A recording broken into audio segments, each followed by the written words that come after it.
Hello, hi. Okay, so ini adalah part 2 from chapter 7. So, sila lihat part 1 dahulu ya untuk chapter 7 ini. So, ini part 2 time area method. Okay, di sini kita masuk dah. Okay, rational method, cubic method dah selesai, dah settle, harap faham. So, seterusnya on the, hydrograph method. Hydrograph method ni maksudnya kita nak dapatkan hydrograph lah. Okay, so dalam syllabus kita akan belajar on time area method. Okay, so apa tu time area method ni sebenarnya? Okay, dia kita baca sikit. Developed to address non-uniform rainfall. Okay, kita apabila hujannya berlainan intensity.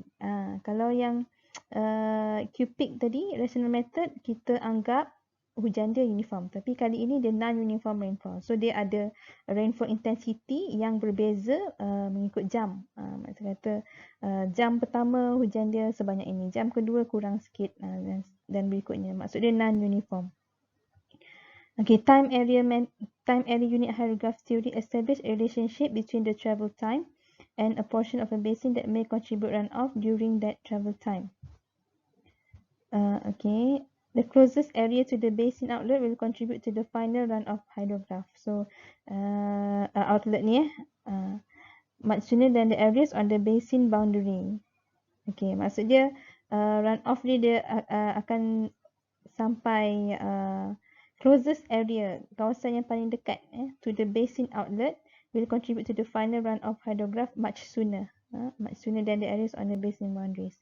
In applying this method, the watershed is traditionally broken into areas of approximately travel time. Okay, broken into areas. Ini yang saya ada cerita sebelum ini. Ada area 4, area 3, area 2, area 1. Okay, so ini di sini dia maksudkan broken into areas, approximately travel time, mengikut travel time dia. So itu yang kita panggil isochron. Okay, maknanya kawasan A1 ni travel time dia sekian. Kawasan A2 ni travel time dia sekian. Dalam contoh ini, kawasan A1 ni travel time dia kurang daripada 5 minit lah contoh. Dan A2 ni travel time dia di antara 5 hingga 10 minit. A3 ni 15 hingga 10 minit dan A4 ni lebih tinggi, masa dia lebih lama untuk masa aliran dia sampai ke outlet. So time of concentration tu adalah sebenarnya aliran untuk sampai ke outlet, masa aliran untuk sampai ke outlet. Okay, so lines of equal travel time. Okay, lines of equal travel time iaitu ini. Okay, lines. Okay, ni lines of equal travel time are known as isochron. So, inilah dia isochron. Okay. Okay. Seringkasnya, begitulah. Okay, so ni isochron. Okay, so untuk time area method, ada dua benda yang mesti ada. Satu, hydrograph. Satu, mana ni marker? Satu, hydrograph. Okay. Dia sebenarnya rainfall intensity terhadap masa. Okay, so kita nak tahu hujan dia terhadap masa. Ini kita panggil non-uniform rainfall sebab dia berubah. Rainfall intensity dia berubah-ubah. Okay, yang kedua kena ada area. Ini dia jadual begini dia macam represent isochron tu lah. Okay, so area 1. Area 1 apa area? Untuk area 1 iaitu untuk time flow dia bawah daripada 5 minit. Okay, area 2 5 hingga 10 minit time dia. Area 3 10 hingga 15 minit dan seterusnya. So dua ni kena ada rainfall hydrograph dan time area histogram. Kadang-kadang dia tak bagi table time area histogram ni, kadang-kadang dia bagi saja isochron dan nilai-nilai nilai areas dia. Okay, so untuk penerangan di slide ni kita labelkan R1, R2, R3. Okay, so anggap nilai ni R1, R2, R3, R4. Okay, then run off from storm period, nombor 4 ni, run off from storm period R1 on area A2, okay, arrives at the outlet at the same time as rainfall R2 on A1. Ini yang kita kata kita anggap hujan dia lalu. Okay, so saya lupa nak explain. Untuk time area method, kita anggap hujan dia lalu di area yang berdekatan dengan outlet dahulu. So itu lagi satu assumption di sini. Misal kata ni, ini kita ada catchment, ini isochron line dia. Okay, so outlet kita di sini. Ni outlet kita, okay. So kita perlu anggap bahawa aliran akan wujud bermula daripada kawasan yang paling dekat dengan dia. So maksud dia arah, kita bayangkan arah hujan tu macam ni lah. Okay, arah hujan dia. Dia lalu A1 dulu. Dia lalu area yang paling dekat dengan outlet. Okay, di sini maksud outlet tu inilah. Ini outlet Okay. Okay, so ini number 4 ni sebenarnya dia nak cakap apabila time yang kedua ni dia nak cakap time step yang kedua ni R2, rainfall 2, dia dah lalu dekat A2. Okay. Sorry, rainfall 2 dia dah lalu dekat area 1. Okay, jadi yang rainfall 1 ni dia dah berada di A2. Okay, so Q2 beginilah hasil tambah. Nanti kita tengok lagi. Okay, so in general ini adalah formula time area method. Okay, so okay, so T ni kalau kita sebut T ni as a time step. Okay, T ni time step. So time step pertama R1 kali A1 campur dengan R0. Tak adalah, so maksud dia. Okay, di sini tak ada. And then time step kedua R2 kali A1 pula campur R1 kali A2. Okay, dan seterusnya. Kita kena tengok contoh ni baru perasan. Okay, so untuk secara mudahnya juga. Okay, so apa yang perlu kita ada sebenarnya adalah contohnya kita ada catchment area seperti yang A ni, watershed of catchment. Dan kita kena dividekan area dia kepada isochrons. Isochron A1, A2, A3, A4. So line merah ni adalah isochrons. Okay, so kita nak kena divide dia ikut sela masa isochron apa kan? 1 hour, 2 hour, 3 hour ke, setiap 2 jam ke, setiap 1 jam ke. So bergantung pada rainfall intensity kita punya time. Okay, so time rainfall intensity ni sela dia, okay, sela masa dia ni perlu sama, okay, dengan sela isochron ini. So in the end apa yang kita guna adalah B dan C ini. Okay, rainfall hyetograph dengan time area histogram ini. Okay, yang penting time yang ini dengan time ini dia sama. Okay, so daripada ini kita guna formula. Okay, formula seperti slide sebelum kita boleh dapatkan flow hydrograph. Okay, so lihat di contoh ini. Okay, time isochron dia setiap 1 jam kan. Okay, line ni 0 hour, 1 hour, 2 hour, 3 hour. Okay, so kita punya rainfall intensity juga kena dalam sebutan per hour lah. Itu maksud saya time dia kena sama. Bukan time sebenarnya, sela masa dia, sela difference of in time dia tu. Okay. Okay, so di sini dia bagi maklumat zone A1, A2, A3, A4 ini. So apa area dia? So area dia beginilah A1. So ini area A1. Okay. A2. Ini area A2. Itu maksud dia. Okay. Okay, so apa lagi di sini? Di sini dia bagi area untuk between isochron tu A1, A2, A3, A4. And then dia bagi juga effective rainfall. Lagi sekali ni effective rainfall 2 cm per hour for 5 hour. So dia bagi rainfall intensity lah ni. Tapi yang ini dia bagi contoh ni uniform lah. So maksud dia 2 cm per hour for 5 hour. So misal kata ini rainfall intensity say 2 cm per hour. Okay, unit dia maksud dia cm per hour lah di sini. Okay, then for 5 hours. So 2 cm per hour for 5 hours. So sampai 5 jam. 5, 4, 3, 2, 1. Okay, so sama je dia punya rainfall. Itu maksud dia. Ni salah. Okay, so maksud dia hujan dia sama je. Okay, so secara ringkasnya kita akan dapat rainfall intensity begini dengan time area histogram dia begini. So daripada maklumat dua ni kita boleh gunakan formula time area method dan dapatkan hydrograph. Okay, yang ini lagi satu dia anggap ini adalah effective rainfall. So dia tak kira dah yang resap ke tanah itu tidak dikira. Dia terus ambil effective rainfall sahaja.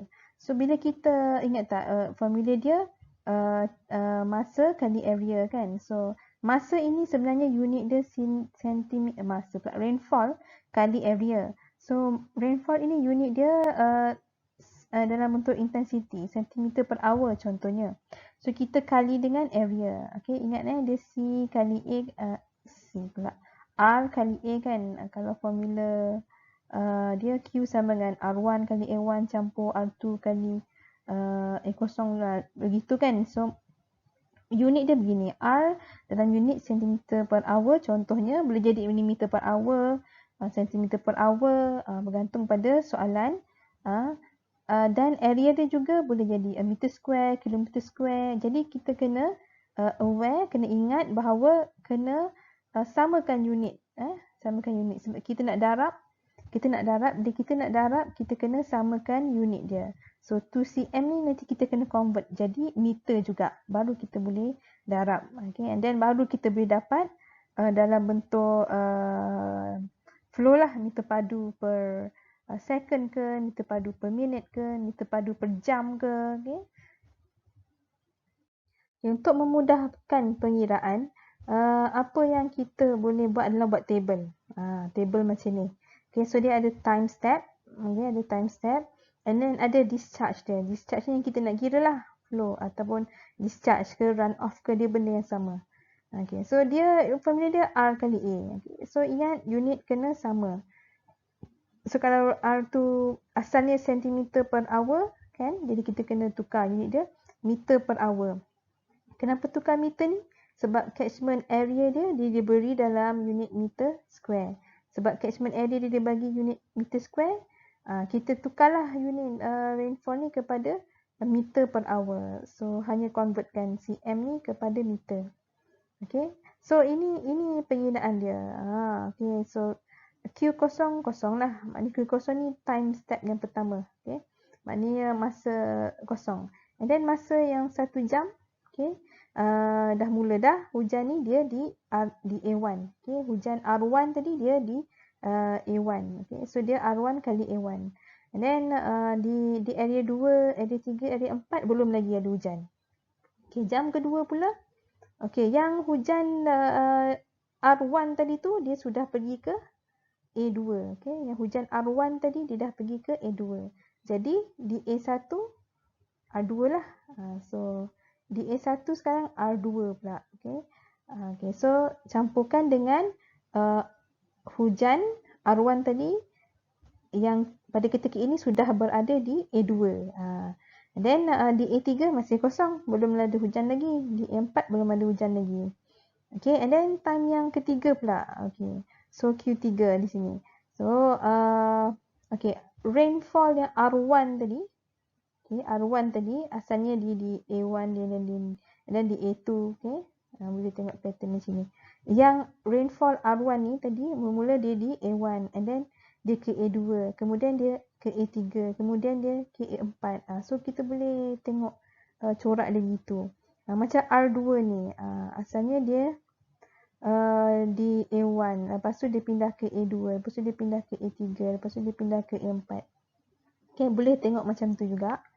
Okay, ataupun okay, dia sebenarnya samalah macam bila pada masa ketiga ni R3, rainfall yang ketiga dia sudah ada di A1. Okay, dan R yang kedua tu sudah ada di A2 dan R pertama tadi dia baru sampai ke A3. So Q kita kena campurkan semua. And then time step yang keempat sama juga. Okay, rainfall yang keempat baru sampai A1. Rainfall 3 ni dia pergi A2. Rainfall 2 ni pergi A3. Rainfall yang pertama tadi dia dah sampai ke A4. So Q4 ni hasil tambah semua. Okay, and then Q5. So Q5 ni R5. Okay, R5 dia pergi ke A1. Okay, tapi ingat ada tak R5? Untuk soalan ni R5 tu masih ada. So R5 kali A1. Okay, campur dengan R4 dah ke A2, R3 dah ke A3, R2 dah ke A4. Okay, so apa lagi? R1 dia pergi mana? R1. Untuk time yang kelima ni R1 pergi mana? R1 tu dia dah dekat sini dah. Dia dah keluar dah catchment. So tak adalah. Okay, so A5 tak ada kan? So R1 tak ada dah lah. Okay, so R1 dah tak ada. Di time kelima ni R1 dah tak ada. Okay, and then time ke-6 pula. Okay, R6. Ada ke R6? Kalau R6 ni dia kata sampai A1. Tapi sebenarnya ada ke R6? Kalau R6 tak ada maknanya sini dah kosong lah.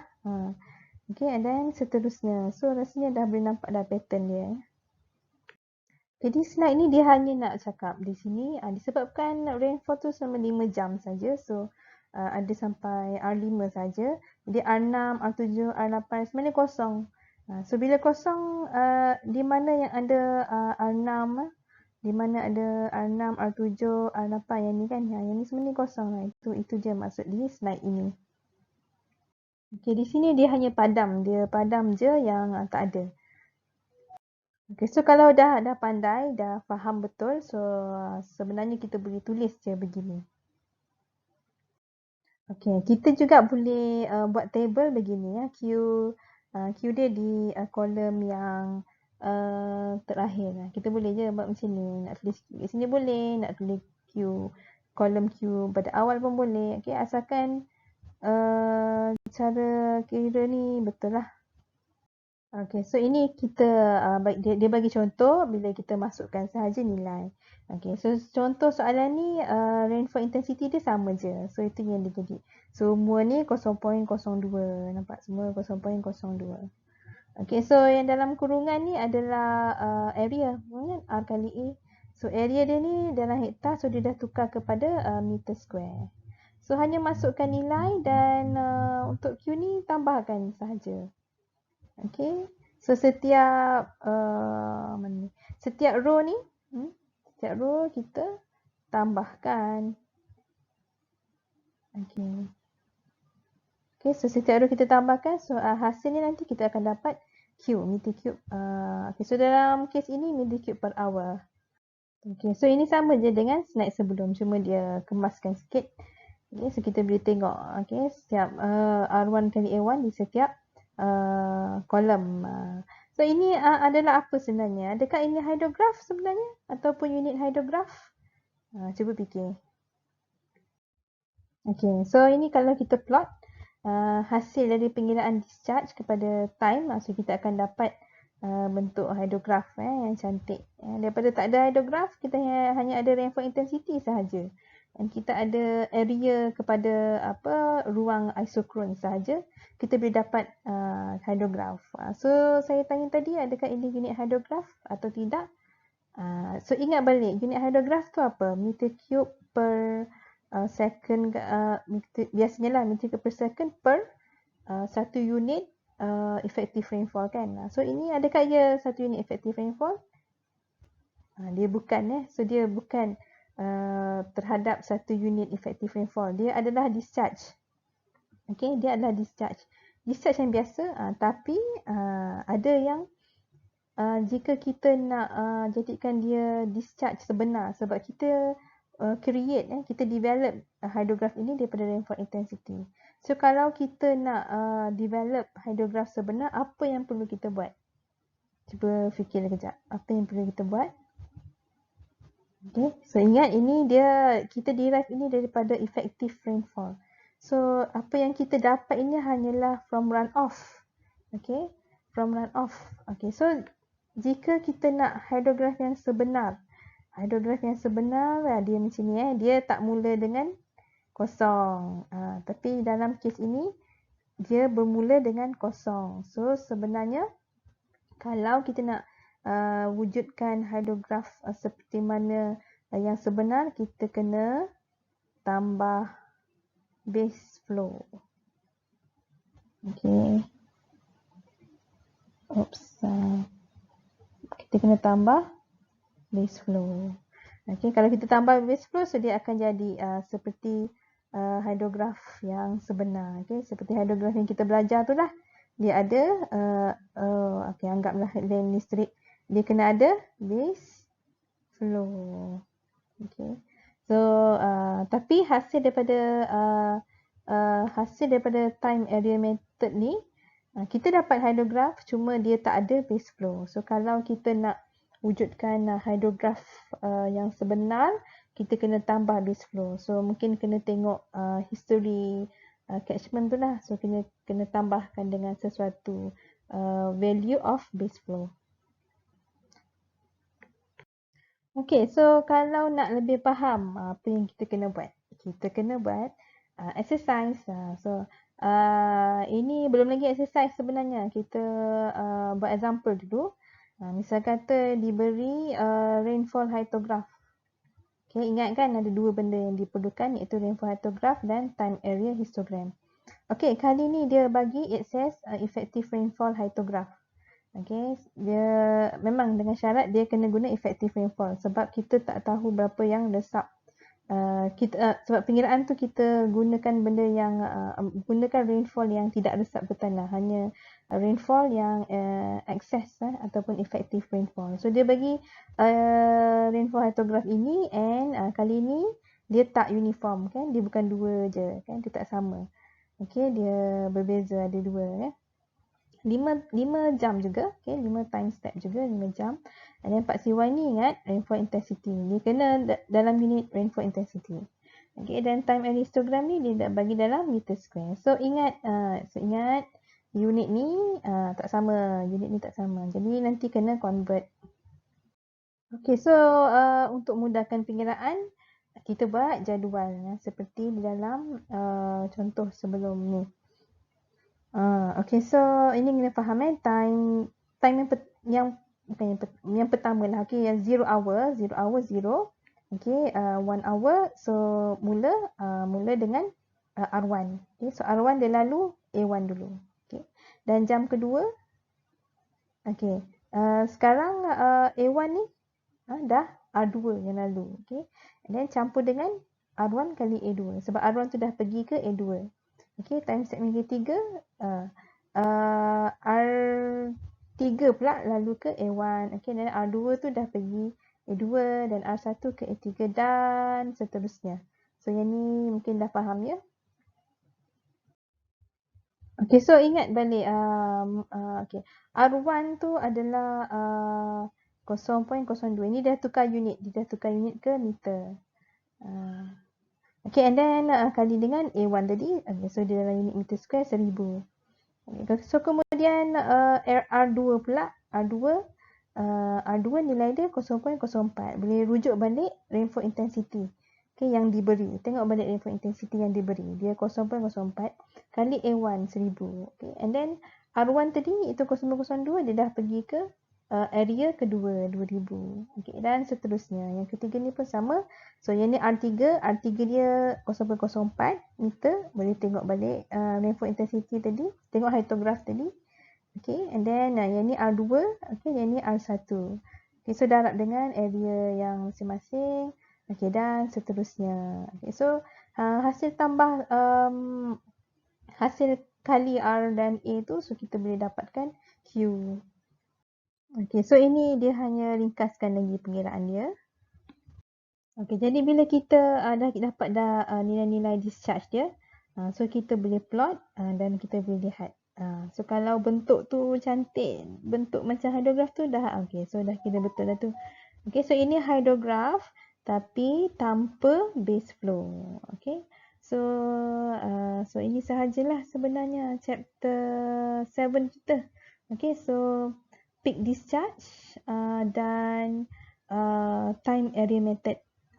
So okay, selepas ini okay, kita akan ada assignment.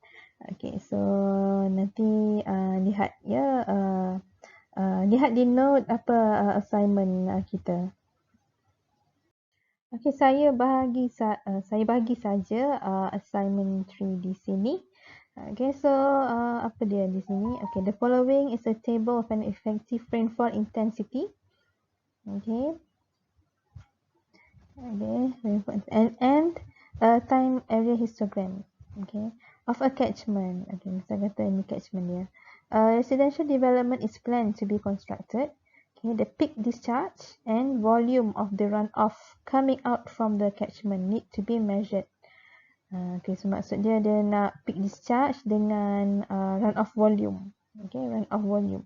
Jadi pada rainfall intensity ini. Okay, since there are no flow gauge installed in the catchment, okay, sebab dia tak ada alat yang mengukur discharge, tidak ada alat yang mengukur discharge. Jadi untuk dapatkan hydrograph hanya boleh gunakan salah satunya guna time area method. Okay, so use the time area method to generate the hydrograph for the following effective rainfall intensities. Maksud dia rainfall intensity ni lah. Okay, table ini. Okay, so find the peak discharge and volume of the runoff. Okay, so use Excel for calculation. Provide formula in the Excel cells. Okay, and you must provide your calculation works. Okay, so arahan yang lebih terperinci, sila lihat e-learning. Okay, and then ikutlah arahan tu, okay, untuk bila submission deadline dan sebagainya. Okay, so good luck. Cuba assignment 3 ini. Kalau boleh buat, maksudnya sudah faham. Okay, so terima kasih menonton ni walaupun agak lama. Okay, so penerangan telah diberi secara terperinci. Okay, so terima kasih. Okay, jumpa nanti untuk chapter seterusnya.